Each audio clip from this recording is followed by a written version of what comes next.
up, guys? Sam doesn't like when I say stuff like that. I don't know why. I'm just saying hi to you guys. Good.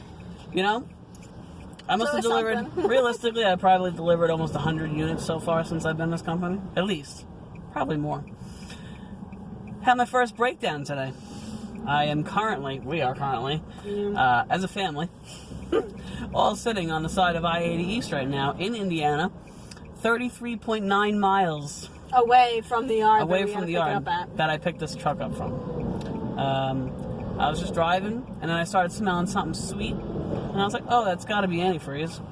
And like 30 seconds later, because I was trying to find a safer spot to pull over, realistically, because right now I'm sitting on his shoulder. And nobody moves over. Nobody moves over. Nobody cares. You know, I always make it a point to move over, and all these semis do not care. Or at least slow it down if you can't. Yeah. Like, we're rocking, the truck is, like, rocking really bad. Mm-hmm. And it's over as much as it can be, because there's, like, a ditch. Yeah. So I'm afraid if it goes down there, it's going to topple over.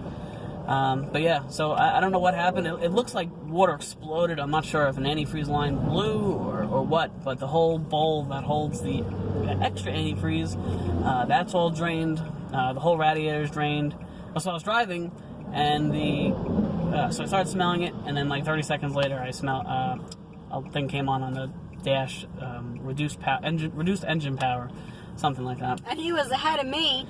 So I'm like, is that him on the shoulder waiting for me? And all I see is smoke, like, really bad. And then as soon as I get there, he calls me. I was like, get out of there. Because, you know, from my point of view, I'm in back, so all I see is smoke. And I'm like, holy crap, this thing's on freaking fire. It could have been. It's possible. If I drove on it any longer, it might have. But I pulled it over immediately as soon as that check engine, reduced engine power thing went on. I was doing 70. I was doing 70 because, you know, you have to do the speed limit. Yeah. And, what's my train of thought now that I got caught? So as soon as that reduced engine power thing was just like, and it was going to drop me down probably to like 30 probably. Usually that's what happens. It puts you in like, I don't know, reduced engine power mode.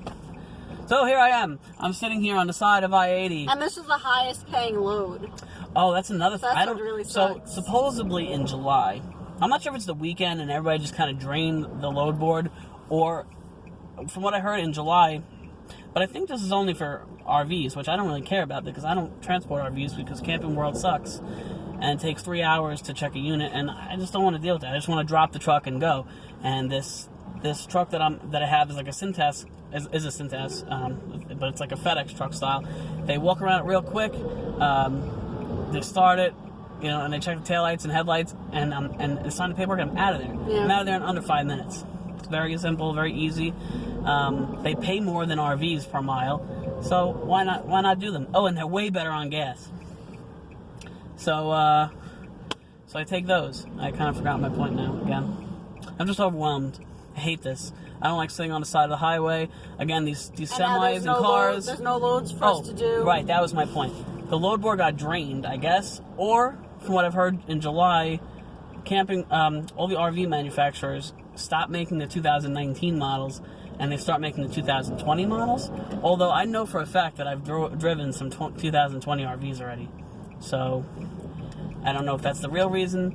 But they don't put as many RVs on the load board. The load board really dries up in July, they say. That's another reason why we're nervous about getting the truck rental, is that it slows down. Right, so if I get the truck, it's definitely going to be after July. And if I do a long-term contract, it's only going to be for like 6 months. Because once like December comes again, it dries up heavily again. I mean, there's nothing. People and we don't like driving in the snow and stuff like that, so I don't want to. Especially towing. Yeah. That's a nightmare. I don't want to deal with that crap. But so we're just hanging out here till this tow truck comes. We have no idea when they're coming. This lady was asking me every question under the sun about the truck. Is it rear-wheel drive, front-wheel drive? Is it how heavy is it? How wide is it? How tall is it? How much gas does it have in it? A whole bunch of things. What size engine is in it? I don't know. Damn. I'm like, just come pick this thing up. But I know they need the right size truck. I know. But I just wanted to. It just took forever. The whole process of her getting, and I still haven't even received a confirmation email about a certain tow, because she said she's going to send me text alerts with the tow company name and person who's coming. And I still haven't received that, and it's been about 15-20 minutes. No, that's dramatic. Maybe 10-15 minutes since I got off the phone with her. So I'm hoping...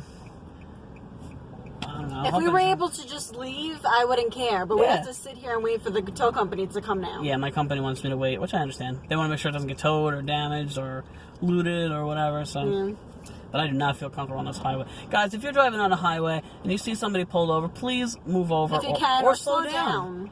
I just don't understand the issue. Especially if you're driving a semi. I mean, a semi... Shit, they can blow me off the road almost. When I was out there before, I was trying to pop the hood to see what, I knew what happened, but I was going to pop the hood anyway to see what the overall damage was.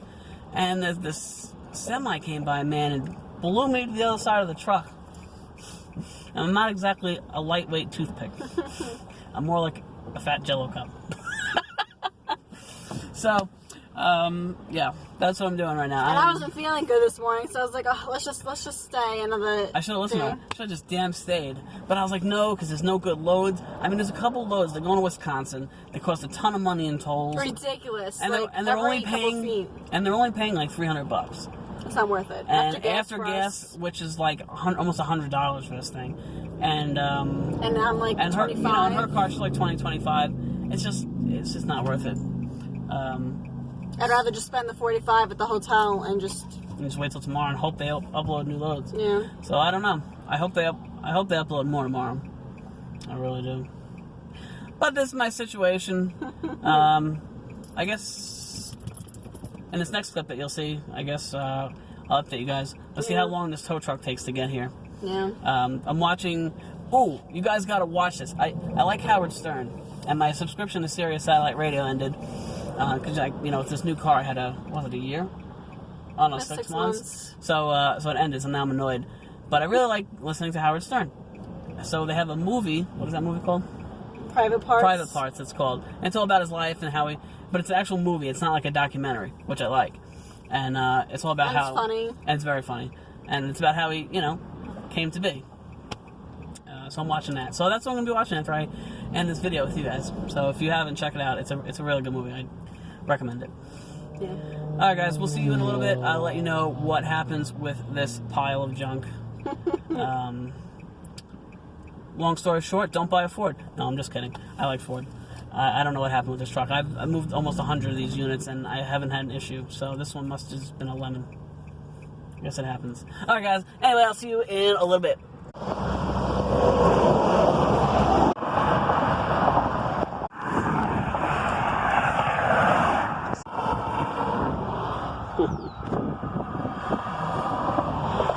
Hello guys. That was actually pretty painless. Time actually flew by because I was watching my Howard Stern movie.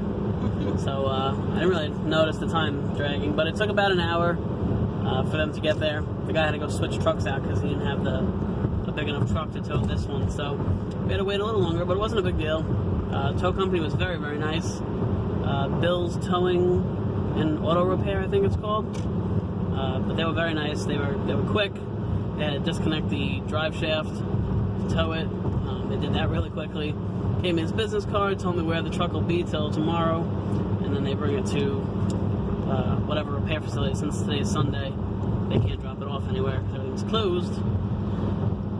But yeah, so that was my first ordeal. Wasn't terrible. Horizon took care of it, and this company took care of it. And I'm out that money now. Kind of sucks. Yeah. But we will prevail, and we're not going to go hungry tonight. So yeah. Alright guys, well, if you have any interesting breakdown stories, please feel free to leave a comment below. Make me feel a little better. Maybe yours will be worse. Alright guys, have a good night, and we will see you in the next one. Bye.